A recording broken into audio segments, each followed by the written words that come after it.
So, my name is Yasser Rojas. I'm a 19-year-old documentary filmmaker and war correspondent.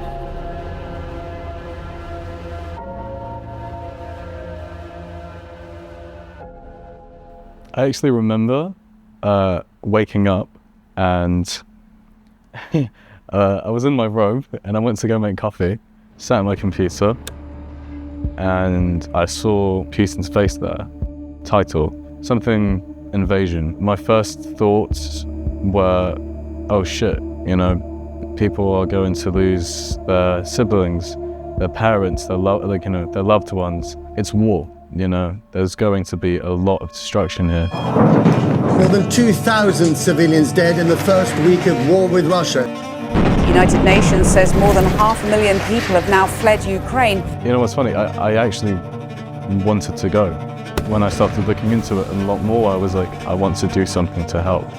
I didn't know what I could do though.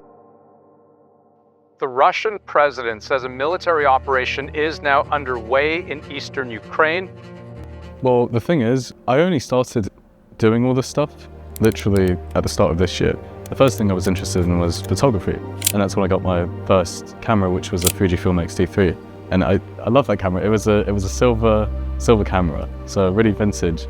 From then on, I realized that, you know, photography is cool, but films are much cooler. So there was something nice about thinking of like a plan, thinking of a project to do, and having to go through each stage of the project. Like, it's this massive thing where you have to focus on the color grading and you have to focus on the composition work, and all this stuff just, you know, I liked a lot. Upgraded the camera, got a different lens, and then in January is when I was like really looking into getting into Ukraine. I knew that correspondents and journalists and all these other things, like their average age is about 30 to 40 before they get into war journalism. So I felt really weird doing this as an 18-year-old. My parents were pretty devastated. They did not like that at all. Well, my mum was definitely going through a lot at that time as well. She didn't know what the hell was going to happen. She didn't know how dangerous it was. And it was really bad because there was a lot of fighting in that period because of Ukraine. You know, a lot of arguments in the house. But I still pushed through. I did think a lot about the possible consequences of this, such as ultimate death. But I accepted that.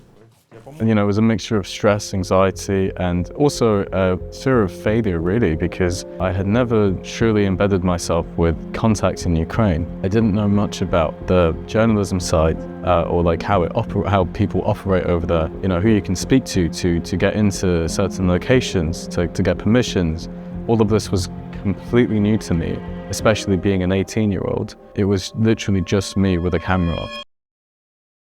3 подъезда разрушить. Так что вот такое. Shit.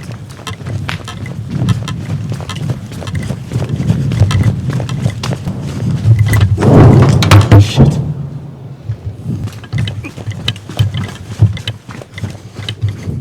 But the feeling of actually seeing things in person was definitely a lot worse. I guess it's because, yeah, you're not looking through a screen at that point. You know, this is really happening in person, and I think people forget that a lot, that they're just watching a screen, and that's the reason why they're desensitized. That's the reason why a lot of people don't really care, because it's not happening to them, and they're not experiencing that. You know, there were so many missile strikes in Kharkiv. So many attacks. And, you know, when you hear those missiles come in,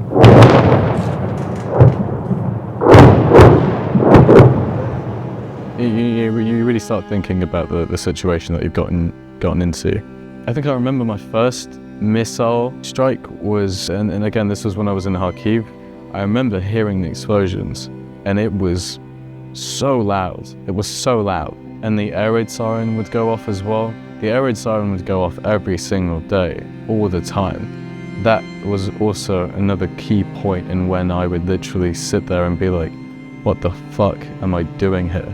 You know, it's not normal to hear air raid sirens every day. Even just it being a siren, it's that kind of dread of thinking, what the fuck is going to happen? Where is the missile going to land next, you know?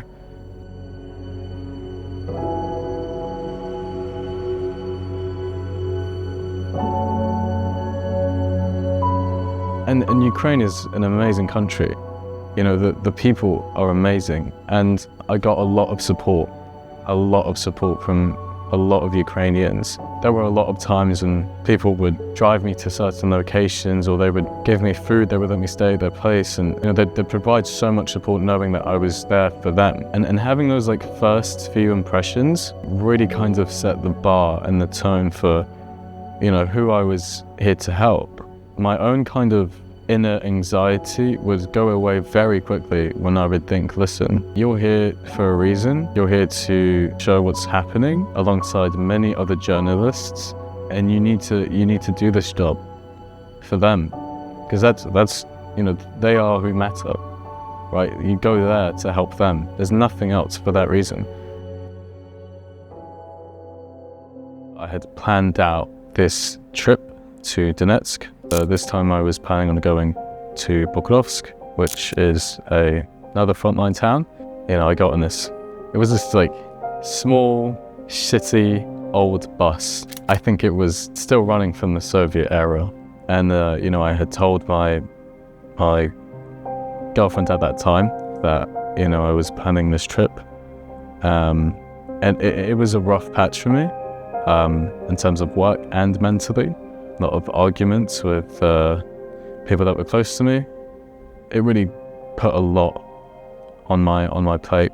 I remember just sitting on that 4-hour bus ride, telling myself, you know, this is it. Let's get the job done. You know, let's get some good footage in. After those 4 hours were up, you know, I got to the bus station and then I opened up my phone, see a message from my ex,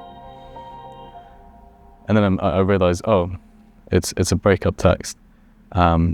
It came out of nowhere. I stood there, you know, reading those paragraphs, just kind of breaking down, you know, trying to keep it together, and I'm like, fuck, I can't do this anymore, you know? And then literally a few seconds later, I hear what sounded like a jet. And then fucking missile. You know, I get blown back, and I'm trying to wipe my tears away, and I'm looking at the mushroom clouds, and I'm like, what the fuck just happened? And I'm trying to, like, you know, make sure I'm okay, and I didn't get hit or anything. And then I just start bolting down the street.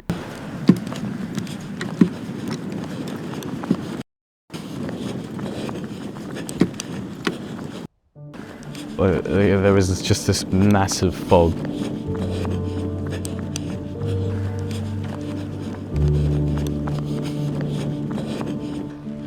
Hello,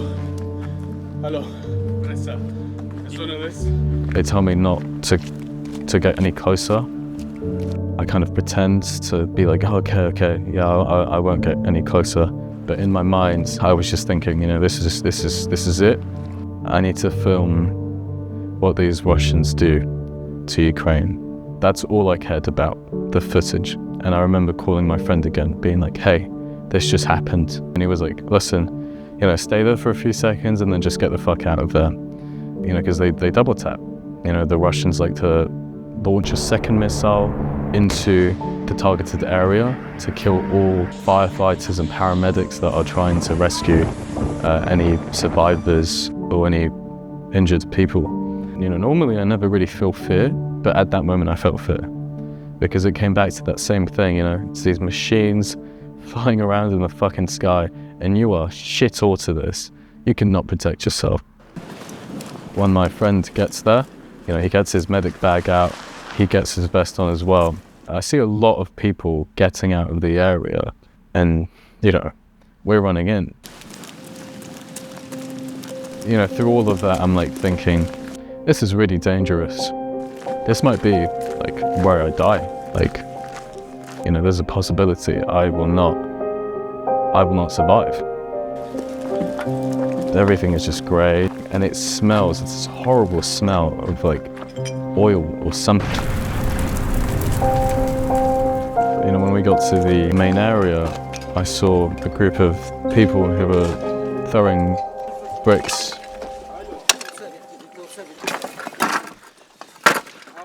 And at one point, I remember thinking to myself, you know, this is really nice. I'm going to be able to film a rescue. Like, this will be really important to show how it is to rescue someone from something like this.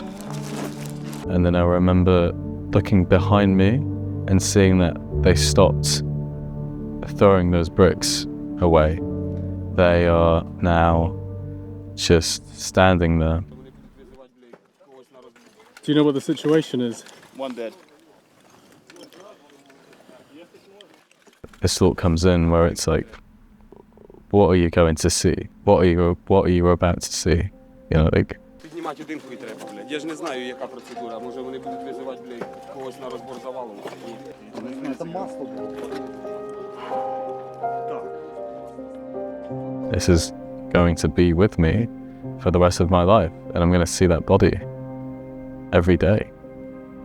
I mean, at that point, I've realized, like, you know, this is war. This is what it is to see these types of things. And we just have this kind of moment of silence. But then the air raid siren came in. We have to go.